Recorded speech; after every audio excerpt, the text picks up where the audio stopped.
우리 함께 읽으신 말씀을 가지고 우리 예수님처럼 기도하라라는 제목으로 함께 하나님 말씀 나누도록 하겠습니다. 오래전에 나온 책이지만 굉장히 기도에 관련해서는 이제 좋은 책이 있는데 이 빙엠 헌터라는 분이 쓰신 이 프레어라는 그런 책이 있습니다. 그 책에 보니까 이 자칭 그리스도인이라고 하는 사람들이 수없이 많이 있지만 기도 생활이나 교회의 기도 모임에서 이 성공하는 기도에 성공하는 그리스도인들은 겨우 1%에 불과하다, 이런 글귀가 있어가지고 제가 참 놀란 적이 있습니다. 함께 모여서 우리가 함께 기도할 때는 또 입술을 열어서 기도하지만 그러나 정말 삶에 있어서 우리에게 호흡처럼 주신, 또 주님과 교제하는 수단으로 주신 이 기도를 통하여서 하나님 앞에 나아가는 자가 이 생각보다는 그렇게 많지 않다라는 것입니다. 그래서 정말 우리에게 주신 특권이자 이 임무인 하나님 안에서 이 기도하는 것, 주 안에서 우리가 정말 이 은혜를 누릴 수 있다면 얼마나 좋을까, 그런 생각을 하면서 나아가게 되는 것입니다. 여러분, 이 기도라는 것은 우리 삶 가운데 이 윤활유와 같은 것이지요. 그래서 이 교회 사역 가운데서도 이 교회를 위하여서 기도하는 것은 너무나 중요합니다. 위대한 그런 설교자였던 이 스펄전이라는 목사님이 계시는데, 그 목사님이 워낙 이 말씀의 능력이 있고 이 교회가 막 부흥을 하니까 이 많은 사람들이 와서 이 교회의 부흥의 비결은 무엇입니까? 그렇게 많이 이제 물으면서 나아가셨대요. 그때 이제 스펄전 목사님께서 조용히 그분들을 데려가는 곳이 있었는데, 그 지하에 한 곳으로 이제 데려가서 그곳에 문을 이렇게 열어주시는데, 그곳 가운데 교회를 위해서, 이 서로를 위해서 기도하는 24시간 끊이지 아니하고 정말 막 서로가 그렇게 기도하는 사람들의 모습을 보여주셨다라는 것입니다. 여러분, 많은 교회 안에 사역이 있다고 할지라도 이 기도가 없으면은 이 사역들이 좀 퍽퍽합니다. 그것이만 원활하게 돌아가지 아니하고, 많은 것은 구색은 갖춰져 있다 할지라도 우리에게 하나님과 교제하는 이 기도가 없다라고 한다면 또 개인의 신앙생활도 좀 퍽퍽하고, 또 교회의 또 사역도 그렇게 되는 경우들을 이제 많이 보게 되는 것입니다. 요즘에 그 안구 건조증 많이 있잖아요. 저도 이제 계속 눈이 너무 뻑뻑한 거예요. 요즘에 핸드폰을 우리가 좀 봐서 그런지도 모르겠습니다. 그래가지고 지난 월요일 날 이제 안과 갔거든요. 안과 가서 이게 너무 이제 눈이 피곤하고 눈이 좀 아파가지고 좀 괜찮은지 이제 가서 봤더니 의사 선생님께서 이제 그렇게 말씀하시더라고요. 정밀 검사를 한번 해봐야겠는데 이제 안구 건조증인 것 같습니다, 이렇게 말씀하시더라고요. 그래서 이제 그거 보니까 요즘에는 더 이게 아주 정밀하게 이제 검사해 주시는 것이 있더라고요. 그것을 보시더니 이제 좀 치료를 좀 받으시겠습니까? 이렇게 말씀하시면서 좀 설명을 해주시더라고요. 우리 눈에는 이게 눈물샘이 있고 또 좋은 지방이 나오는 그 지방샘이 있다라는 것입니다. 그래서 눈물만 이렇게 나오면 되는 줄 알았는데 우리 눈 가운데 요거를 원활하게 하는 그런 지방이 있다라는 거예요. 그래서 그게 잘 나오지 않아 가지고 눈이 뻑뻑한 것입니다, 이렇게 말씀해 주시더라고요. 그래서 우리 이런 데 있는 좀 지방은 안 좋은 것이지만 우리 안에 이게 좋은 지방은 잘 나와야 좋은 것이구나, 이제 그런 것을 알았는데, 이제 치료를 해 주신다고 한 30분 정도 그렇게 소요됩니다, 이제 말씀을 해 주시는데, 치료하는 방법은 간단한 건 아니죠. 이렇게 좀 그런 절차가 있더라고요. 이 보니까 뜨거운 것으로 이제 눈을 이제 해서 이제 지방을 먼저 녹이는 것입니다. 한참 이제 한 15분마다 하나씩 바꿔주셔가지고 두 번 그렇게 해서 이제 지방을 녹이고, 그 다음에 이제 오라 하시더니 갔더니 막 이렇게 보면서 그 가운데서 저는 잘 모르겠지만 막 이렇게 좀 찌르시는 게 따갑더라고요. 보니까 막 하는, 눈을 제대로 뜰 수는 없는데 아래 보세요 하면은 막 이렇게 하면서 했는데 위에도 이렇게 막 찌르시고 밑에도 찌르시고 이렇게 하고 나니까 사진으로 이게 보여주셨습니다. 그 가운데서 진짜 그 지방샘에서 이게 눈을 원활하게 하는 그런 막 그 지방이 막 흘러 나오는 것을 보여주셨습니다. 그러고 나니까 정말 한결 눈이 부드러워지고 눈이 뻑뻑하지 않은 것을 느끼게 되었습니다. 제가 그것을 좀 지나면서 기도에 대해서 좀 말씀을 준비하다 보니까 그런 생각이 들었습니다. 우리의 삶 가운데서도 이 신앙생활이 좀 퍽퍽한 것은 우리의 신앙을 정말 부드럽게 하여주는, 우리의 신앙의 또 호흡과 같은 윤활유와 같은 이 기도 생활이 좀 약한 것은 아닌가. 그런가 하면은 이 지방이라는 것이 뭐 딴 데서 갖다가 넣어주시는 것이 아니더라고요. 제 몸 안에 있는 것을 그저 그 막힌 곳을 뚫어 주시니까 그렇게 막 원활하게 되는 것인데, 하나님께서 우리 안에도 정말 주님과 기도로 소통하고자 하는 그런 본성을 주셨고, 주님과 호흡하고자 하는 그런 영적인 본성을 주셨는데 그것이 막혀 있는 경우가 많이 있구나. 그래서 하나님, 이번 이야기에는 하나님께서 그런 것을 뚫어주셔서 우리 안에 있는 하나님에 대한 그런 아름다운 열정들, 또 주님과 소통하는 그런 은혜가 있게 하여 주십시오, 또 그런 기도가 나오게 되었습니다. 저와 여러분 이 학기에는 정말 주님과 기도하며 하나님 앞에서 아름다운 그런 추억들을 많이 쌓아가시는 저와 여러분이 되시기를 간절히 원합니다. 하나님께서 기도하는 것을 너무너무 이제 기뻐하시거든요.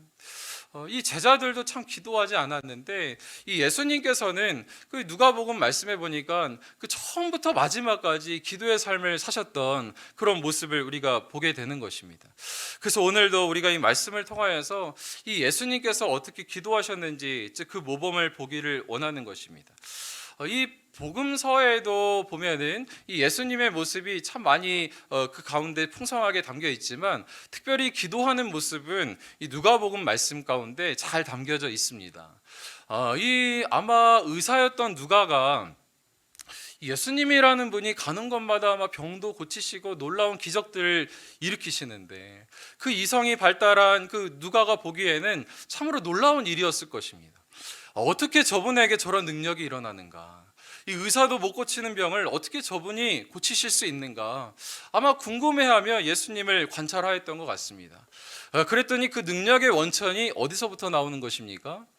하나님 앞에서 기도하고 고치시고, 기도하고 일하시고, 기도하고 능력을 행하실 때에 그러한 일들이 일어나는구나 라는 것을 이제 깨닫게 된 것입니다. 그래서 여러분 누가복음을 보면은 정말 이 예수님의 기도하는 생활에 대해서 잘 나타나 있습니다. 여러분, 우리 예수님은 이 삶 자체가 이 기도하는 그런 삶이었습니다. 그래서 공생애를 시작하실 때에 40일 동안 금식하시면서 기도하시는 것으로 이제 시작을 하셨고요. 날마다 아침이면은 새벽마다 나아가서 하나님 앞에 무릎을 꿇고 기도하시던 분이셨고, 그 피곤한 몸을 이끌고 밤이 되면은 감람산에 올라가서 홀로 기도하셨던 분이 우리 예수님이셨습니다. 그런가 하면은 큰 일을 앞두고도 뭐 오병이어 사건을 이런 기적 앞에서도 하늘을 우러러 축사하시며 하나님 앞에서 기도하셨고, 그런가 하면 정말 중요한 제자들을 뽑으실 때에도 그 전날 밤을 새워서 철야를 하셨던 분이 바로 예수님이셨던 것입니다.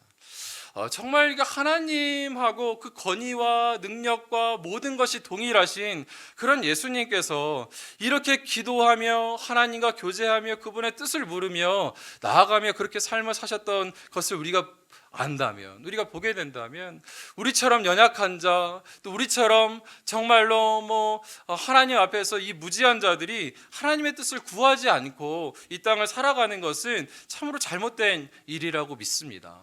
그러니 저와 여러분 정말 이 예수님처럼 우리도 날마다 기도하며 주님의 은혜를 구하며 또 그렇게 나아가는 저와 여러분이 되시기를 간절히 원합니다.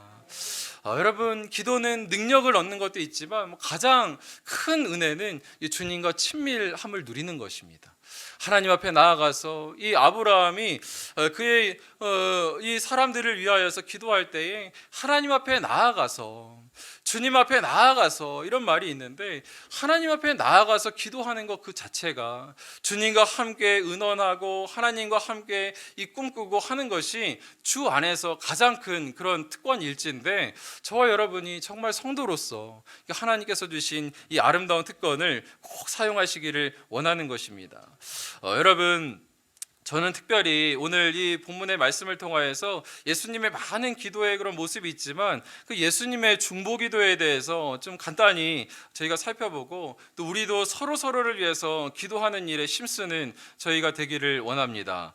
여러분, 이 예수님께서는 많은 기도 중에서 이 제자들을 위하여서 또 사람들을 위하여서 또 중보기도하는 것을 놓치지 않으셨는데요, 이 본문의 말씀은 이 십자가에 달리시기 전에 이 제자들이 여전히 예수님께서 조금 있으시면 십자가에 달리셔서 이 3일 3일간이지만 이 그들의 눈 앞에서 이제 죽은 그런 모습을 이제 보아야 할 텐데 여전히 제자들은 잘 준비되지 않고 철없는 모습을 보이고 있는 것입니다.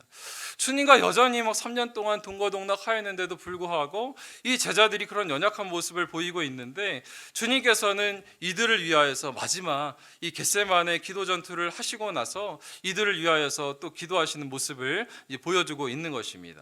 여러분, 이 예수님께서 이들을 위하여서 어떻게 중보기도 하셨습니까? 또 우리가 어떻게 이것을 보면서 무엇을 좀 배울 수 있습니까? 이 첫 번째로는 기도를 통하여서 이 영적 전쟁을 대비해야 한다라는 것입니다. 여러분, 누가복음 22장 31절 말씀 우리 같이 한번 읽어볼까요? 시몬아 시몬아,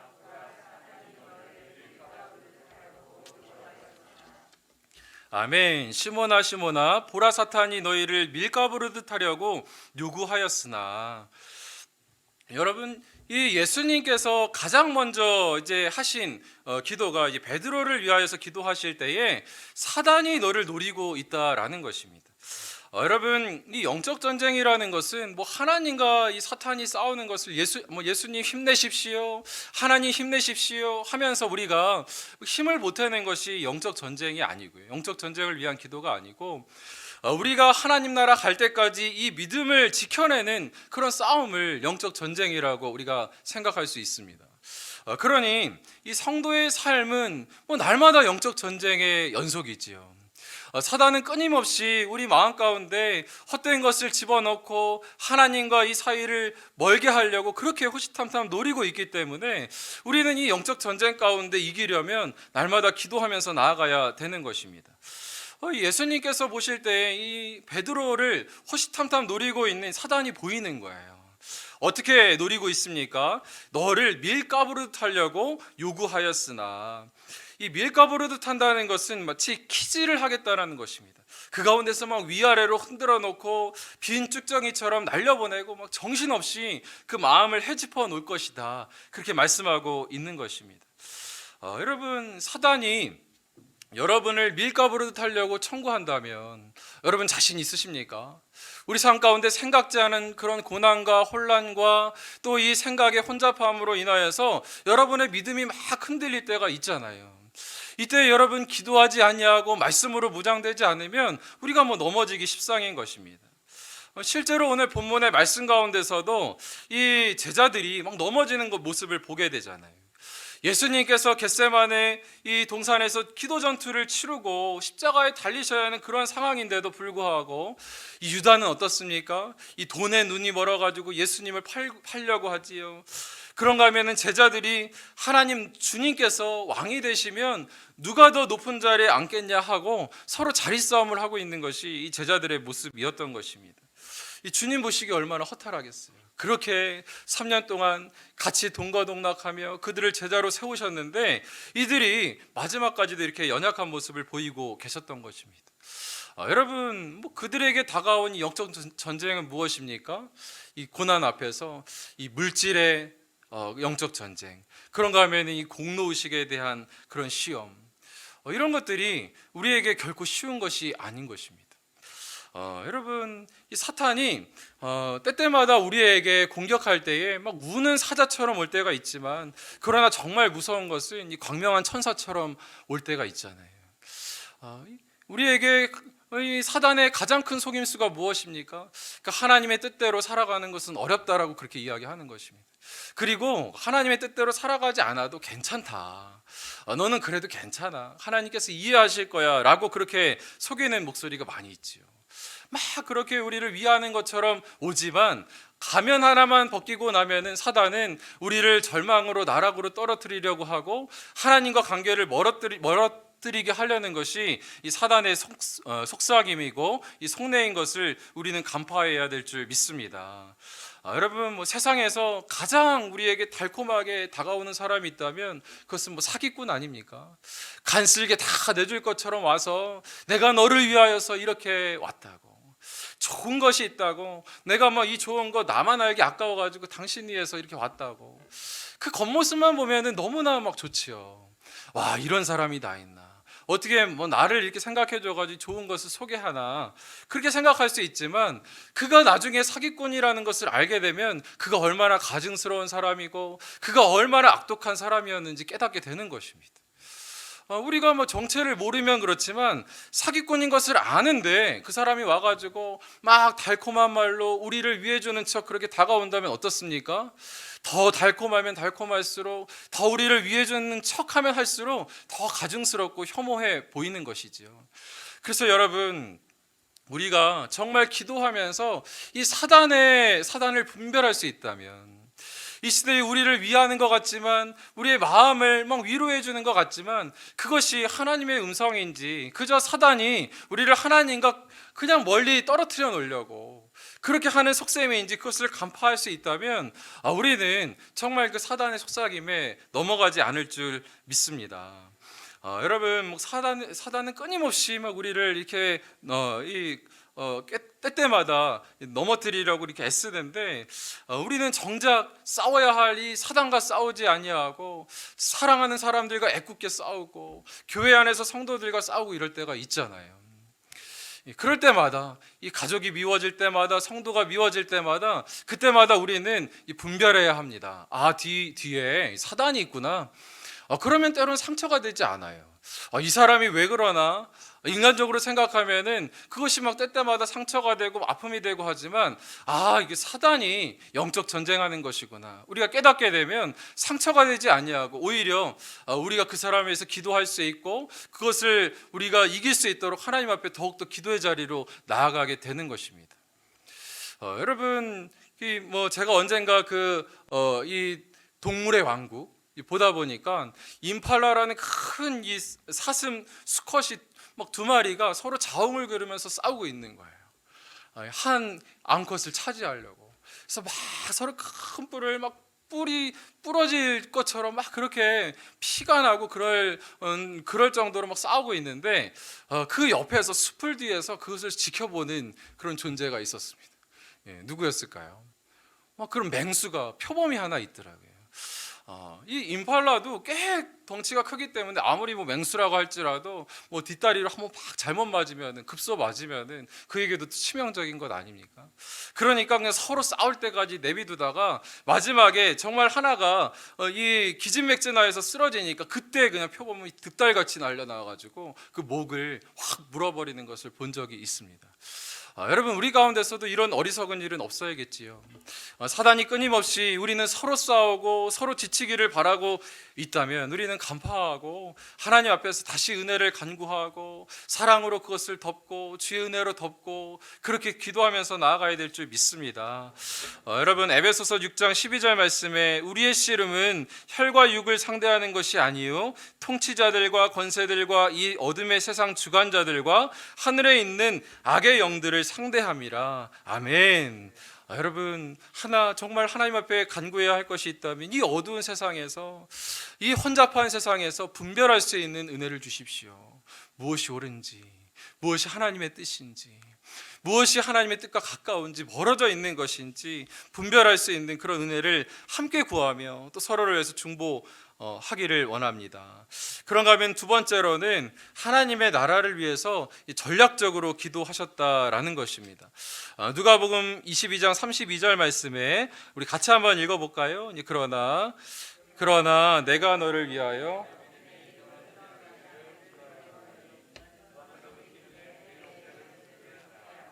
아멘.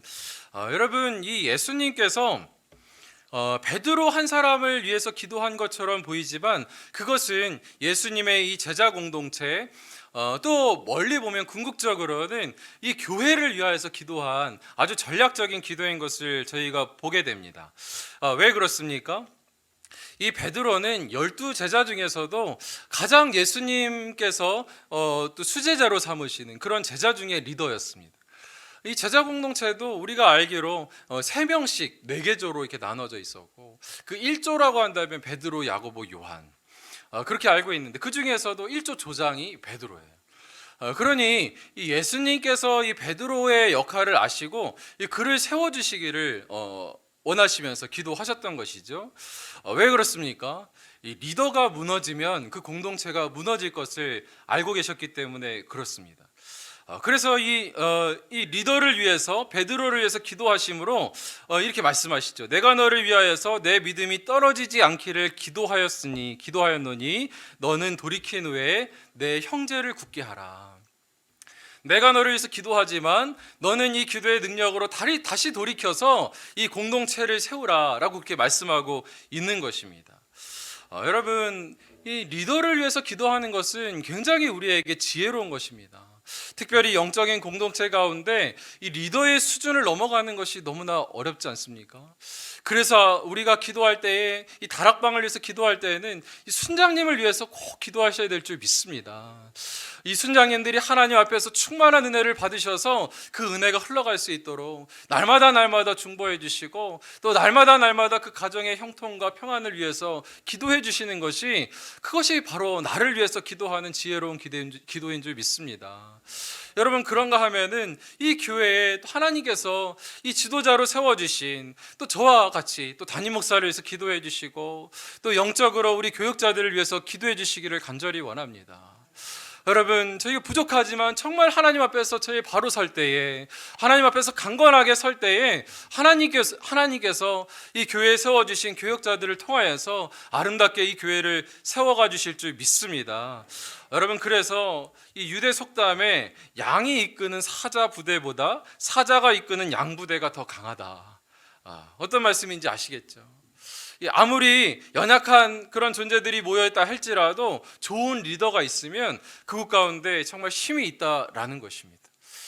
그래서 여러분, 이 시편에도 지도자를 위해서 기도하는 좋은 예가 있는데, 시편의 20편 5절 말씀에 우리가 너의 승리로 말미암아 개가를 부르며 우리 하나님의 이름으로 우리의 깃발을 세우리니 여호와께서 내 모든 기도를 이루어 주시기를 원하노라. 아멘. 이 왕이 출전하기 전에, 전쟁을 나가기 전에 이 시편 기자가 기도하는 것입니다. 이 사람이 자신을 위해서 기도하는 것인지 아니면 어떤 종교 지도자가 기도하는 것인지 잘 모르겠지만 이 왕의 존재를 위해서 기도하는 거예요. 앞서 나가는 너의 승리로 말미암아 함께 개가를 부를 것이다. 그러니 나아가서 힘 있게 싸우고 하나님께서 그 기도를 들어 응답하여 주시기를 바란다라고 그렇게 기도하는 것입니다. 그래서 사도 바울은 신나게 이렇게 기도하잖아요. 디모데전서 2장 1절부터 2절 말씀에 그러므로 내가 첫째로 권하노니 모든 사람을 위하여 간구와 기도와 도구와 감사를 하되 임금들과 높은 지위에 있는 모든 사람을 위하여 하라. 이는 우리가 모든 경건과 단정함으로 고요하고 평안한 생활을 하려 함이라. 아멘. 첫 번째로 권하노니, 믿음의 사람들에게 바울이 그렇게 중요하게 부탁하는 것이 있다면 기도하라는 거예요.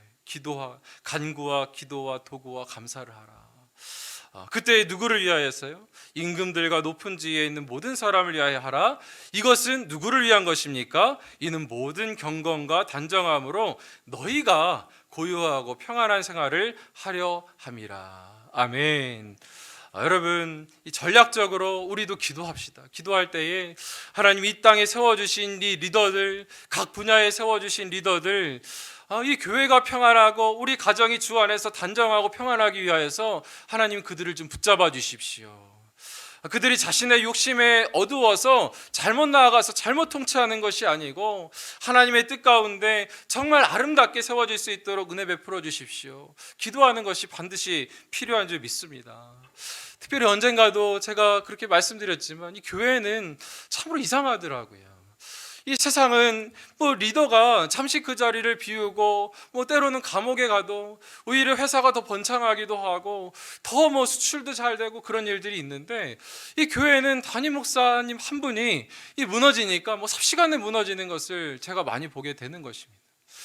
그러니 여러분, 우리 영적인 공동체 하나님께서 세워주신 이 교회에서 우리 각 교회에 정말 이 하나님께서 세워주신 우리 목사님들, 전사님들, 또 강도사님들, 순장님들, 우리 교회 학교의 지도자들, 위해서 우리 함께 기도하는 저와 여러분이 되시기를 간절히 원합니다. 여러분 말씀을 맺도록 하겠습니다. 여러분 이 예수님께서 이 중보기도를 하심으로 말미암아 이 베드로가 예수님을 부인하였지만 그럼에도 다시 그 가운데서 깨닫고 일어서서 주님 앞에 나아가서 더욱더 굳건히 세워져서 이 초대교회를 세우고 하나님의 일들을 잘 감당할 수 있었는 줄 믿습니다. 그래서 여러분 우리가 때로는 넘어질 때가 있지만 그래도 하나님 앞에서 이 기도를 쌓으면 결코 망하지 않을 줄 믿습니다.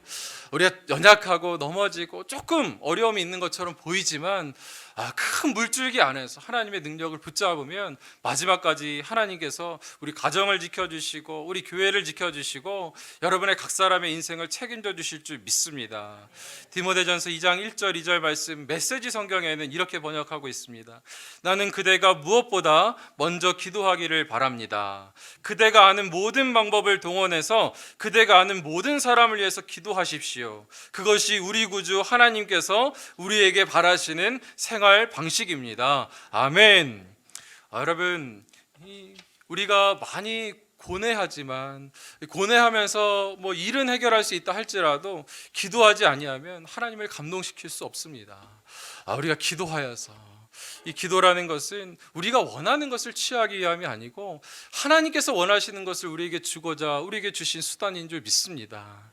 그래서 여러분의 삶을 하나님의 일들로 채우시기를 원하십니까? 그럼 기도하시기를 원합니다. 하나님께서 여러분의 삶을 기적으로 채우시며 우리가 생각할 수 없는 상상할 수 없는 그런 놀라운 영광스러운 일들로 우리 삶을 이끌어 주실 줄 믿습니다.